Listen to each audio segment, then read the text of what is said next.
Israel Lebanon যুদ্ধবিরতির মেয়াদ আরও ৩ সপ্তাহ বাড়ল। উত্তেজনার মধ্যে মধ্যপ্রাচ্য তৃতীয় বিমানবাহী রণতরী পাঠাল যুক্তরাষ্ট্র।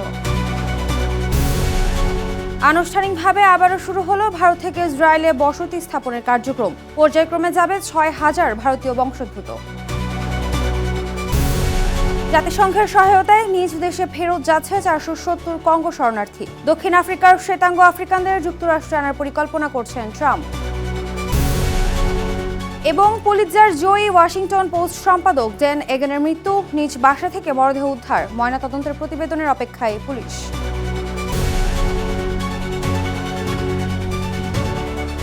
বিশ্বজুড়ে ঘটে যাওয়া দিনের গুরুত্বপূর্ণ ঘটনা বলে নিয়ে আরটিভির নিয়মিত আয়োজন সারাদিনের বিশ্বে আপনাদের সঙ্গে আছি আমি ফারহিনা বিনতে ওমর। আরও ৩ সপ্তাহ বাড়ল ইসরায়েল এবং লেবাননের মধ্যকার চলমান যুদ্ধবিরতির মেয়াদ। যদিও যুদ্ধবিরতি লঙ্ঘন করে বৈরুতে হামলা অব্যাহত রেখেছে তেল আবিব। অন্যদিকে ইরানের ওপর সামরিক চাপ বাড়াতে ভারতীয় মহাসাগরীয় অঞ্চলে আরও একটি বিমানবাহী রণতরী পাঠিয়েছে যুক্তরাষ্ট্র। এছাড়া যুদ্ধকালীন অস্থিরতা কাটিয়ে পুনরায় ফ্লাইট চালু করতে যাচ্ছে কুয়েত। বিস্তারিত সামিউল শিহাবের রিপোর্টে। ওয়াশিংটনে বৈঠকের পর ইসরায়েল ও লেবাননের যুদ্ধবিরতির মেয়াদ বাড়ল আরও ৩ সপ্তাহ। রবিবার ১০ দিনের যুদ্ধবিরতির মেয়াদ শেষ হওয়ার আগে এমন সমঝোতায় পৌঁছায় দুই পক্ষ। হোয়াইট হাউসে ইসরায়েল ও লেবাননের প্রতিনিধিদের বৈঠককে স্বাগত জানিয়ে মার্কিন প্রেসিডেন্ট ডোনাল্ড ট্রাম্প বলেন, শিগগিরই দুই দেশের প্রধানকে আমন্ত্রণ জানাবেন তিনি। এদিকে হরমুজ প্রণালী নিয়ে যুক্তরাষ্ট্র ও ইরানের মধ্যে রেষারেষি চলছেই। ট্রাম্প জোর দিয়ে বলেছেন, যুক্তরাষ্ট্রের জন্য উপযুক্ত ও লাভজনক ছাড় না পাওয়া পর্যন্ত ইরানের সঙ্গে কোনো চুক্তিতে যাবে না ওয়াশিংটন। যুদ্ধে যুক্তরাষ্ট্রের সাফল্যের খতিয়ান তুলে ধরে ট্রাম্প আরও আক্রমণাত্মক ভাষায় বলেন, প্রণালীটি উন্মুক্ত করা নিয়ে কোনো তাড়াহুড়ো নেই তার। যদিও এর আগে হরমুজে মাইন বসানো নৌযান দেখলেই গুলির নির্দেশ দেন তিনি। একই সঙ্গে ইরানের ওপর সামরিক চাপ অব্যাহত রাখতে মধ্যপ্রাচ্য ও ভারত মহাসাগরীয় অঞ্চলে নিজেদের সামরিক শক্তি বাড়িয়ে চলেছে যুক্তরাষ্ট্র। বর্তমানে ওই অঞ্চলে দুটি বিমানবাহী রণতরী সহ অন্তত ২৬টি যুদ্ধজাহাজ অবস্থান করছে। এরপরও নতুন করে আরও একটি মার্কিন বিমানবাহী রণতরী ইউএসএস জর্জ এইচ.ডব্লিউ. বুশ মোতায়েন করেছে ওয়াশিংটন। সামাজিক মাধ্যম এক্সে রণতরীটির ছবিও শেয়ার করেছে ইউএস সেন্ট্রাল কমান্ড। এদিকে যুক্তরাষ্ট্রের অবরোধ ফাঁকি দিয়ে তেল রপ্তানি অব্যাহত রেখেছে ইরান। গত ১৩ থেকে ২১ এপ্রিলের মধ্যে প্রায় ১,৭,০০,০০০ ব্যারেল ইরানি অপরিশোধিত তেল গোপনে হরমুজ অতিক্রম করেছে। তবে হরমুজ মাইন মুক্ত করতে আরও ৬ মাস লাগতে পারে। এই দীর্ঘ সময় তেল পরিবহন নিয়ে আশঙ্কায় বিশ্ববাজারে জ্বালানি তেলের দাম আরও অনেকটা সময় চড়া থাকতে পারে বলে ধারণা বিশ্লেষকদের। যুদ্ধকালীন অস্থিরতায় বিমান চলাচল বন্ধ থাকার পর পুনরায় ফ্লাইট চালু করতে যাচ্ছে দুটি কুয়েতি এয়ারলাইন্স। আগামী রবিবার থেকে ১ ডজনেরও বেশি আন্তর্জাতিক গন্তব্যে ফ্লাইট চলাচলের তালিকা প্রকাশ করেছে কুয়েত এয়ারওয়েজ এবং Jazeera Airways. Samiul Shihab, RTV.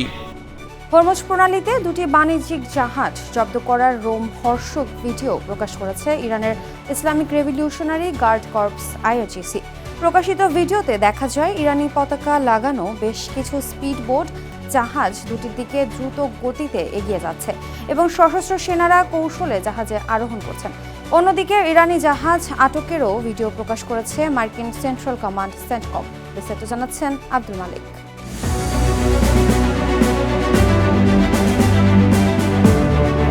ইরানের Islamic revolutionary guard corps IRGC প্রকাশিত প্রায় ২ মিনিটের ভিডিওতে দেখা যায় মুখে মাস্ক পরা এবং হাতে রাইফেল থাকা ইরানি সেনারা মইবে কন্টেনার জাহাজে উঠছেন এবং ছোট নৌকায় করে সশস্ত্র ব্যক্তিরা এমএসসি ফ্রান্সিসকা ও অ্যাপামিনিডোসের দিকে এগোচ্ছে। ইরানের দাবি তারা জাহাজ দুটিকে আটক করেছে।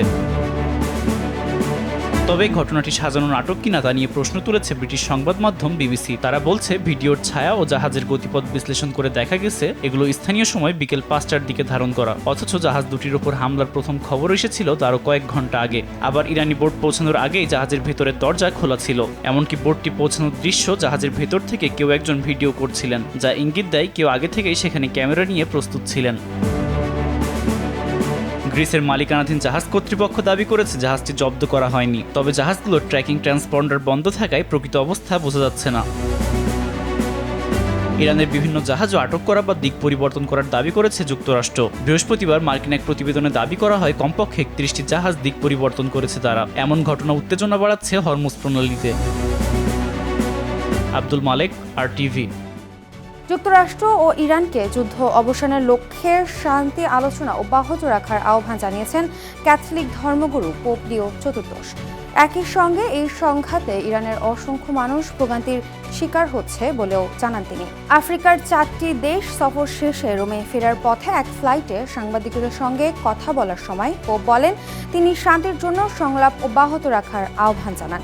সব পক্ষকে যুদ্ধের হুমকি দূর করতে এবং আন্তর্জাতিক আইন মেনে চলতে সর্বোচ্চ চেষ্টা করতে হবে।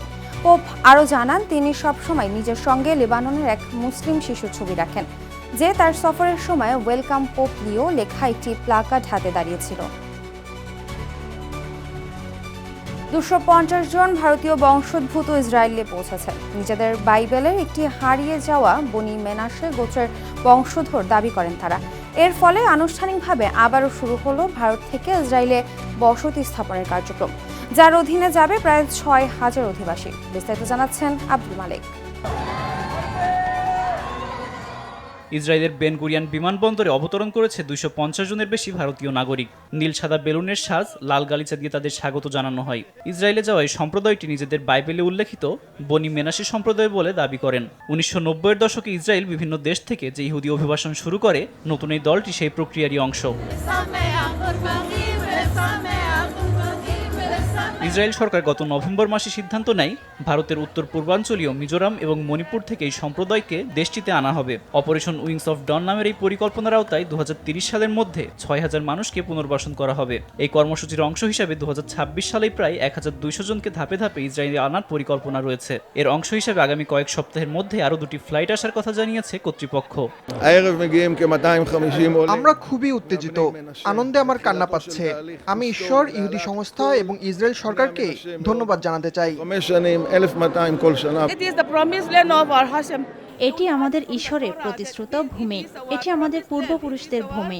আমাদের নিজেদের ভূমিতে ফিরে যাওয়া উচিত, এই অনুভূতি আমার অন্তরে রয়েছে। আগমনের পর তাদের উত্তরাঞ্চলের নাফ শহরের হাগালিদের একটি পুনর্বাসন কেন্দ্রে রাখা হবে। সেখানে ইতোমধ্যে একই সম্প্রদায়ের বড় একটি অংশ বসবাস করছে। তবে ইসরায়েলের নাগরিকত্ব পেতে নতুন আসা সদস্যদের আনুষ্ঠানিকভাবে ইহুদি ধর্ম গ্রহণ করতে হবে। এই সম্প্রদায়ের ইতিহাসও দীর্ঘ ও জটিল। বিশ্লেষকদের মতে শতাব্দীর পর শতাব্দী ধরে তারা পারস্য, আফগানিস্তান, তিব্বত ও চীন অতিক্রম করে ভারতে এসে বসতি গড়ে। যদিও পরে খ্রিস্টান ধর্মে ধর্মান্তরিত হয়, তবুও অনেক ইহুদি ধর্মীয় রীতিনীতি তারা ধরে রেখেছে। আব্দুল মালেক, RTV। জাতিসংঘের সহায়তায় নিজ দেশে ফেরত যাচ্ছে 470 জন কঙ্গো শরণার্থী। বুরুন্ডিতে আশ্রয় নেওয়া এসব শরণার্থী স্বেচ্ছায় দেশে ফেরার আবেদন করেছিলেন। গত বৃহস্পতিবার রুইগি প্রদেশের বুসুমা সাইট থেকে একটি কনভয় রওনা হয়ে দক্ষিণ কিভুর উভিরা শহরে পৌঁছায়। বর্তমানে প্রায় 20,000 শরণার্থী এই কর্মসূচির আওতায় ফেরার আবেদন করেছেন। চলতি বছরের মার্চ মাস পর্যন্ত বুরুন্ডিতে প্রায় 1,09,000 কঙ্গো শরণার্থী অবস্থান করছিলেন। দীর্ঘ সংঘাতের কারণে বাস্তুচ্যুত এই পরিবারগুলোকে পুনর্গঠনে আর্থিক ও লজিস্টিক সহায়তা দিচ্ছে শরণার্থী বিষয়ক সংস্থা UNHCR। দুদেশের সরকারের সমঝোতার মাধ্যমে এই প্রত্যাবাসন প্রক্রিয়া পরিচালিত হচ্ছে। যুক্তরাষ্ট্রের প্রেসিডেন্ট ডোনাল্ড ট্রাম্প শরণার্থী কর্মসূচি বড় পরিসরে বাড়ানোর চিন্তা করছেন। বিশেষ করে দক্ষিণ আফ্রিকার শ্বেতাঙ্গ আফ্রিকানদের যুক্তরাষ্ট্রে আনার পরিকল্পনা নিয়ে আলোচনা চলছে। মার্কিন প্রশাসনের 7,500 জনের শরণার্থীর সীমা বাড়িয়ে আরও 10,000 যোগ করার পরিকল্পনা করছে। ইতিমধ্যে চলতি অর্থ বছরের প্রথম 6 মাসে প্রায় 4,500 দক্ষিণ আফ্রিকান যুক্তরাষ্ট্রে প্রবেশ করেছে। প্রশাসনের দাবি তারা বর্ণভিত্তিক নিপীড়নের শিকার, তবে দক্ষিণ আফ্রিকার সরকার তা অস্বীকার করছে। একই সময়ে অন্য দেশের শরণার্থী প্রায় নেই বললেই চলে। মাত্র 3 জন আফগান প্রবেশ করেছে। জাপানের উত্তর উপকূলে বিধ্বংসী এক দাবানলে দিশেহারা হয়ে পড়েছে দেশটির সাধারণ মানুষ। আগুনে পুড়ে গেছে প্রায় 150 হেক্টর বনভূমি। এর প্রভাব পড়েছে লোকালয়েও। জীবন বাঁচাতে এলাকা ছেড়ে চলে গেছেন কয়েক হাজার বাসিন্দা। তবে এখন পর্যন্ত কোনো প্রাণহানির খবর পাওয়া যায়নি। আগুন নিয়ন্ত্রণে কাজ করছে দমকল বাহিনীর কয়েকশো কর্মী। গত বুধবার থেকে শুরু হওয়া এই দাবানলে ওজুচি ও কিরিকিরি জেলায় আগুনের তীব্রতা সবচেয়ে বেশি। পাহাড়ি ঢাল বেয়ে নেমে আসা আগুন মুহূর্তেই গ্রাস করছে বিশাল বনাঞ্চল। বাতাসের গতিবেগ ও শুষ্ক আবহাওয়ার কারণে আগুন নিয়ন্ত্রণে বেগ পেতে হচ্ছে বলে জানিয়েছে দমকল বাহিনী। গত বছরেও একই অঞ্চলে জাপানের ইতিহাসের অন্যতম বড় দাবানলের ঘটনা ঘটে। সেবার প্রায় ৩,০০০ হেক্টর বনভূমি ভস্মীভূত হয়। মার্কিন সংবাদ মাধ্যম দ্য ওয়াশিংটন পোস্টের অভিজ্ঞ সাংবাদিক ও সাবেক সম্পাদক ড্যান এগেন আর নেই। ওয়াশিংটনে নিজ বাসা থেকে ৬০ বছর বয়সী এগেনের মরদেহ উদ্ধার করা হয়। তার মৃত্যুর সঠিক কারণ জানতে ময়নাতদন্তের প্রতিবেদনের জন্য অপেক্ষা করছে কর্তৃপক্ষ। পুলিশ জানিয়েছে এতে সহিংসতা বা অপরাধের কোনো প্রমাণ পাওয়া যায়নি। কর্মজীবনে তিনি ৩টি পুলিৎজার পুরস্কার জয়ী প্রকল্পে যুক্ত ছিলেন। হোয়াইট হাউস, কংগ্রেস ও নির্বাচন নিয়ে তার প্রতিবেদন ব্যাপক সাড়া ফেলেছিল। সম্প্রতি ওয়াশিংটন পোস্ট থেকে ছাঁটাইয়ের পর নতুন একটি সংবাদ মাধ্যমে যোগ দেওয়ার অপেক্ষায় ছিলেন তিনি। আর এরই সাথে শেষ করছি সারাদিনের বিশ্ব। আরটিভির সাথে সংযুক্ত থাকুন, মতামত জানান আরটিভির সামাজিক যোগাযোগ মাধ্যমগুলোতে।